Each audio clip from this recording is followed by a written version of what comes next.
പ്രേക്ഷകർക്ക് സ്വാഗതം. ഇത് ബ്ലാസ്റ്റേഴ്സ് സോക്കർ. കേരള ബ്ലാസ്റ്റേഴ്സ് ആരാധകർക്ക് ഇപ്പോൾ ഒരു നിരാശ വാർത്തയാണ് ഇപ്പോൾ പുറത്തേക്ക് വരുന്നത്. കേരള ബ്ലാസ്റ്റേഴ്സിന്റെ സൂപ്പർ താരമായ വിദേശ താരം നോവ സദോയിക്ക് ബ്ലാസ്റ്റേഴ്സിന്റെ ആദ്യ മത്സരം നഷ്ടമാകും എന്നുള്ള റിപ്പോർട്ടുകളാണ് ഇപ്പോൾ പുറത്തേക്ക് വന്നുകൊണ്ടിരിക്കുന്നത്. അതിന്റെ പ്രധാനപ്പെട്ട കാരണം എന്താണെന്ന് വെച്ചാൽ, നോവ സദോയി കഴിഞ്ഞ സീസണിൽ ISL 10ാം സീസണിൽ കളിച്ചത് FC ഗോവയ്ക്ക് വേണ്ടിയാണ്. എന്നാൽ അദ്ദേഹം സെമി ഫൈനൽ മത്സരം കളിച്ചിരുന്നു മുംബൈ സിറ്റിക്കെതിരെ. ഫസ്റ്റ് ലെഗ് മത്സരവും അതുപോലെ തന്നെ സെക്കൻഡ് ലെഗ് മത്സരവും സെമി ഫൈനലിൽ കളിച്ചിരുന്നു.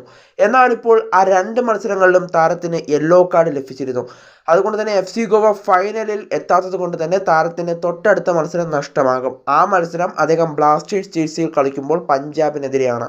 സീസൺ മാറിയതുകൊണ്ടോ അല്ലെങ്കിൽ ടീം മാറിയതുകൊണ്ടോ താരത്തിൻ്റെ സസ്പെൻഷൻ മാറുകയില്ല. താരം ISLൽ കളിക്കുന്നുണ്ടോ അപ്പോൾ അദ്ദേഹത്തിന് തൊട്ടടുത്ത മത്സരം നഷ്ടമാകും. അങ്ങനെയാണ് ISLൻ്റെ റൂൾ. എന്തായാലും സെമി ഫൈനൽ മത്സരത്തിൽ ഒരുമിച്ച് രണ്ട് മത്സരങ്ങളിൽ യെല്ലോ കാർഡ് കിട്ടിയാൽ തൊട്ടടുത്ത മത്സരം സസ്പെൻഷൻ ആണെന്നാണ് ISLൻ്റെ റൂൾ. അതുകൊണ്ട് തന്നെ താരത്തിന് ബ്ലാസ്റ്റേഴ്സിൻ്റെ ആദ്യ മത്സരം നഷ്ടമാകും. എന്തായാലും ബ്ലാസ്റ്റേഴ്സിന് വേണ്ടി ഗോളടിച്ച് കൂട്ടാൻ ആദ്യ മത്സരത്തിൽ നോവ സദോയി ഉണ്ടാകില്ല.